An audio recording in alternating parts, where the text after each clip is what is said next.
Animal Farm raconte l'histoire d'un groupe d'animaux de ferme qui se rebellent contre leurs fermiers humains dans l'espoir de créer une société où les animaux peuvent être égaux, libres et heureux. Mais en fin de compte, la rébellion est trahie et la ferme se retrouve dans un état aussi mauvais qu'avant, sous la dictature d'un cochon nommé Napoléon. Chapitre 1. Monsieur Jones, le propriétaire du Manor Farm mal géré près de Willingdon, en Angleterre, rentre chez lui pour la journée. Il oublie de nourrir les animaux. Tous les animaux affamés de sa ferme se réunissent dans la grange pour écouter Old Major, un vieux cochon sage. Il prononce un discours sur son rêve de voir les animaux de la ferme vivre en paix et en harmonie sans les humains. Le vieux Major dit « L'homme est le seul véritable ennemi que nous ayons. Éloigner l'homme de la scène et la cause première de la faim et du surmenage sera abolie à jamais. L'homme est la seule créature qui consomme sans produire. Il ne donne pas de lait, ne pond pas d'œufs, il est trop faible pour tirer la charrue.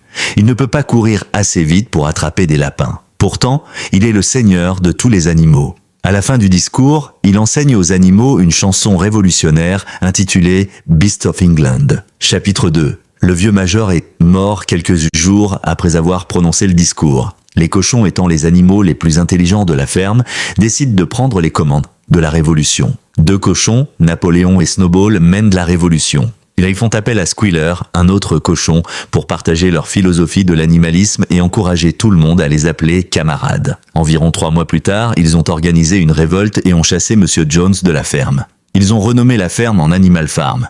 Snowball et Napoléon dessinent 7 commandements de l'animalisme et les peignent sur le mur de la grange. Les commandements sont les suivants. Tout ce qui se passe sur 2 jambes est un ennemi. Tout ce qui se trouve sur 4 pattes ou qui a des ailes est un ami. Aucun animal ne doit porter de vêtements. Aucun animal ne doit dormir dans un lit.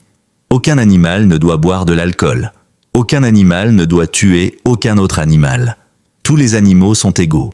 Chapitre 3. Tous les animaux travaillent d'arrache-pied et la première récolte est un énorme succès. Chaque animal reçoit sa juste part de nourriture. Napoléon et Snowball occupent toujours des postes de direction et réservent des produits alimentaires en or spéciaux, du lait et des pommes, pour eux-mêmes et pour les autres porcs. La raison pour laquelle ils fournissent cela est que les cochons font tout le travail intellectuel, ce qui les aide à penser clairement et à prendre de bonnes décisions. Ils menacent les animaux que, si les cochons ne le font pas, Monsieur Jones pourrait revenir. Snowball apprend aux animaux à lire et à écrire, tandis que Napoléon enseigne aux jeunes chiots les principes de l'animalisme. Le dimanche, tous les animaux de la ferme se réunissent pour une assemblée générale afin de discuter de leurs problèmes. Napoléon commence à s'opposer à toutes les idées des Snowballs. Chapitre 4. La nouvelle de la rébellion commence à se répandre dans les fermes voisines. Monsieur Pilkington et Monsieur Frédéric craignent qu'il n'en soit de même pour leur ferme. Mais leur rivalité les empêche de travailler ensemble. Ils rejoignent donc Monsieur Jones et attaquent la ferme animalière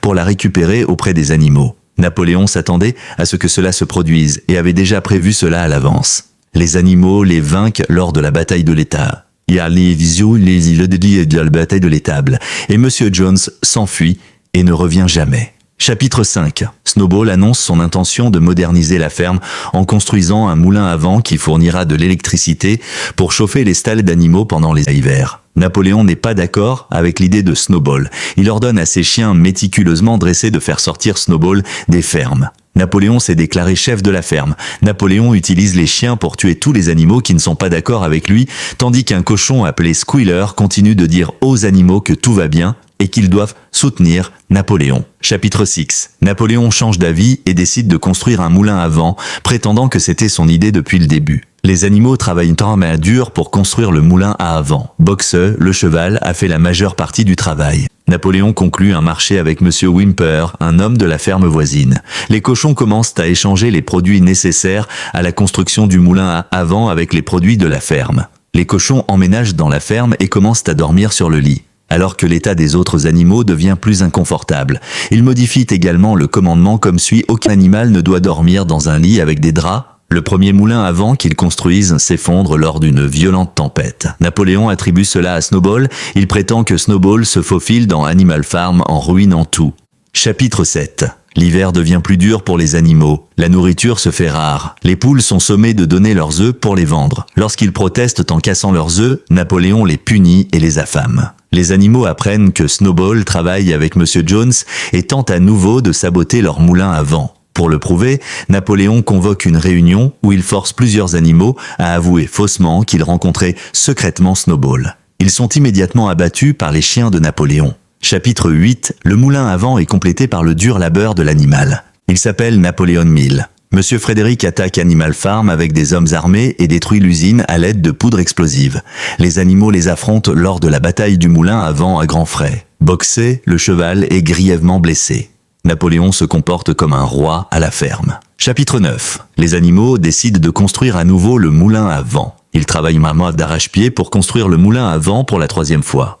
Bien que Boxer se remette de ses blessures, il finit par s'effondrer alors qu'il travaille sur le moulin à vent. Napoléon prend des dispositions pour que Boxer soit emmené et assure aux autres animaux qu'il est transporté à l'hôpital pour y être soigné. Mais il le vend à un fabricant de colle en échange de whisky. Lorsque Benjamin, l'âne, fait remarquer que la camionnette dans laquelle il a été emmené porte la mention Horse Slaughterer sur le côté, Squealer déclenche rapidement leur alarme en persuadant les animaux que la camionnette avait été achetée au Knacker par un hôpital vétérinaire et que le panneau de l'ancien propriétaire n'avait pas été repeint. Squealer rapporte par la suite la mort de Boxer et l'honneur d'un festival le lendemain. Chapitre 10. Les années passent, le moulin à vent est reconstruit et un autre moulin à vent est construit, ce qui permet à la ferme de générer un bon revenu. Cependant, les idéaux évoqués par Snowball, notamment les stands équipés d'éclairage électrique, de chauffage et d'eau courante, sont oubliés.